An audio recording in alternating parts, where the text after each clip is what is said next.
martabak Bangka yang dipanggang di bara api. Hai teman-teman, jumpa kembali dengan saya Lena Ibrahim dari Balikpapan, Kalimantan Timur.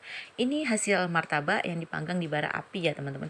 Cuman bedanya ini nggak ada cincin apinya di pinggiran loyang, jadi agak sulit mengendalikan apinya. Ini api baranya sisa pembuatan ikan bakar tadi, ini siap dituang di loyang yang udah dipanaskan terlebih dahulu.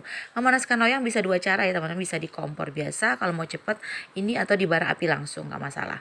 Setelah loyang panas pas, kita tes dulu 3 cm di atas loyang telapak tangan kita, atau kita tes air seperti itu, ada loncat dan terserap. Jadi nggak langsung terserap dan nggak loncat-loncat, yaitu tanda loyang kita siap untuk dituang adonan. Seperti ini teman-teman, kita lap bersih, pastikan loyang itu udah bersih.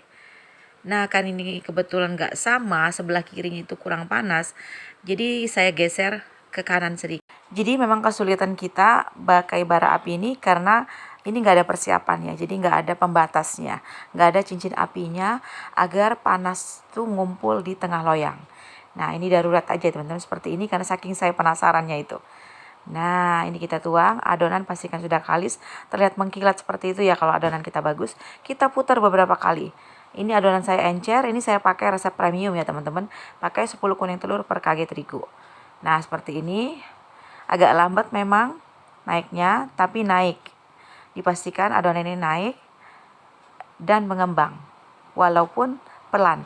Jadi sama juga kalau kita manggang di kompor, kita pakai slow cooking. Jadi kita manggang api sedang cenderung kecil sampai matang. Bubble mulai terlihat dari pinggir-pinggir. Itu saya tes, tanda loyang itu udah pas panasnya, sebenarnya udah pas. Tapi karena ini bara apinya nggak ngumpul di tengah, makanya agak pelan naiknya. Seperti itu, bubble terbentuk dari pinggir teman-teman. Nah, kontrol kita ada di telinga. Kalau kita manggang slow cooking ini minusnya kulitnya akan tebal. Jadi untuk yang versi ekonomis yang tanpa telur, nanti ketika diangkat ditutup sebentar sekitar 1-2 menit ya, biar kulitnya tuh jadi lembut. Kecuali kita bikin versi premium atau menengah yang ada telur, kuning telurnya. Misalnya kuning telurnya kita pakai 2, 3, 7, 8 atau 10, nggak perlu ditutup. Jadi langsung aja nanti dia akan lembut kembali kulitnya itu. Cuman agak crunchy aja ketika baru matang. Nah seperti ini teman-teman. Ini saya kasih kipas dari ujung kanan itu supaya bara apinya tetap stabil ya teman-teman ya. Ini saya manggang di belakang rumah sambil melihat hutan kota. Sejuk sekali udaranya. Nah sambil kita menikmati nanti martabak bikinan sendiri. Pasti senang banget kan. Apalagi lagi ngumpul bersama keluarga tercinta, bersama anak-anak, suami dan istrinya. Karena ini memang lagi musim liburan anak kuliah, jadi kita di rumah lagi rame. Nah seperti ini teman-teman, ini miring ya teman-teman, karena lantainya juga miring, makanya martabaknya juga ikut miring seperti itu. Kalau manggang di kompor pada saat seperti ini, kita bisa menaikkan api kompor supaya masa panggang jadi lebih cepat. Nah karena kita pakai bara api, ini udah saya kasih kipas tapi nggak mampu juga untuk mempercepat masa panggang. Ini slow banget naiknya. Jadi otomatis kulit di depan tadi terlihat tebal ya teman-teman. Tapi ini saya pastikan nggak keras sama sekali. Kenapa? Karena saya pakai resep premium, telur kuning telurnya itu ada 10 butir per kg terigu cakra kembar. Nah, tapi bukan berarti dengan resep ekonomis kalian nggak bisa bikin lembut juga teman-teman. Dengan tanpa telur pun masih bisa lembut, asal kalian udah paham di pengadukan. Kalian bisa lihat video pertama aku tadi malam, itu di proses ngaduknya untuk versi Bangka, yang aku jamin walaupun tanpa telur, dia akan tetap lembut hasil martabak kalian. Perlahan tapi pasti, kalian lihat bubble-nya mulai kebentuk ya. Walaupun nggak teratur bentuk bubble-nya itu.